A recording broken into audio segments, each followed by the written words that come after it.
Hello guys, welcome to this video. It's time for me to sell this lovely camera, the Sony FX9 Mark II. Why?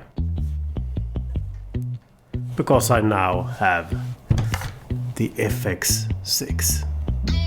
Some of you have seen my earlier video, almost a love letter to this camera, the FX9 Mark II. And don't get me wrong, it's still a good filmmaking tool as it ever was, but things change. The last couple of years have been crazy regarding camera development and almost a race between brands in releasing more and better models, pushing out to the market more often than before. In combination with logistic challenges which makes people wait a long time before they actually get what they bought. One of my friends bought the Sony A7S free. He waited, he got it and used it once. During that time Sony announced A1, the FX6, and set a release date for the FX3. That's hilarious. He used it once during that time. However, if you can handle all that and remain confident that you get the tools that you want or need for the job, then we're all good. And whoever ends up buying my or someone else's older cameras will have great tools too. So why two cameras? If we start with something that has become more and more important for me lately in my career, and that is consistent look in projects involving more than one camera. That means that any photographer can join me in any project. I still have two cameras that match perfectly. I can do on my own 2 camera interviews with that consistent look. And the third one is live streams, something I have done quite a lot of the last year with the COVID situation. And consistent look out of the camera, that is great. That means S-cinetone, which looks really beautiful.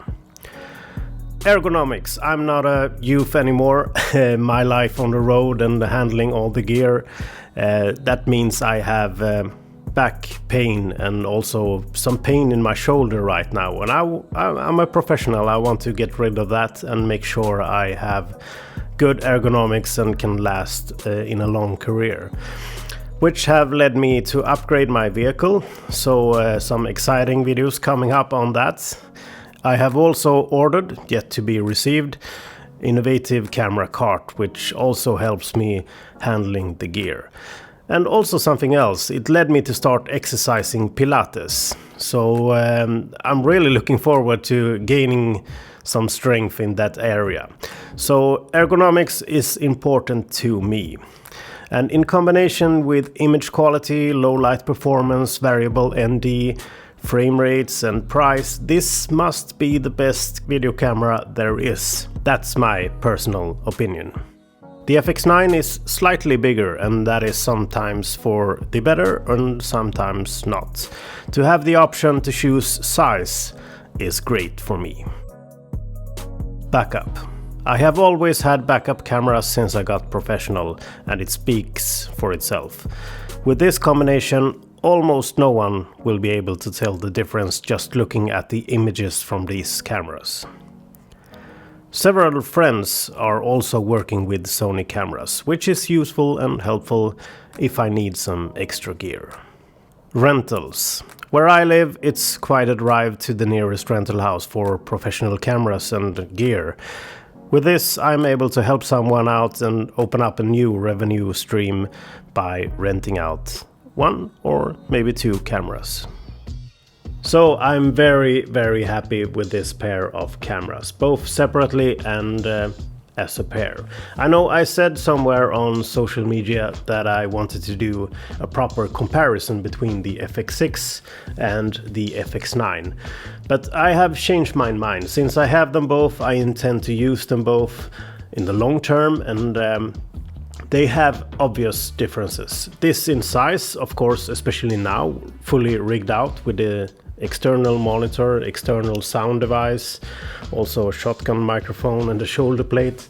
This is pretty much out of the box. So yeah, it has differences both internally and external. So That won't be a surprise to me or anyone else who have read up on these cameras, and I will have them both and work with them in the long term, and hopefully that will turn out to be really great.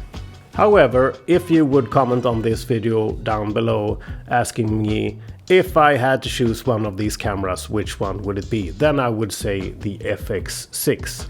It's such a great combination of size and price and specifications and features.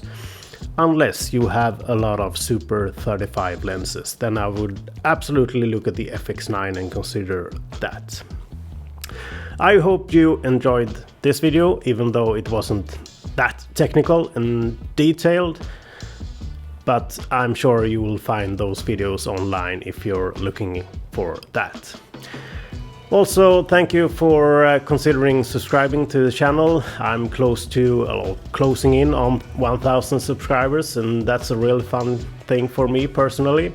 So please consider that if you're not a subscriber. And I will see you in the next video. Goodbye.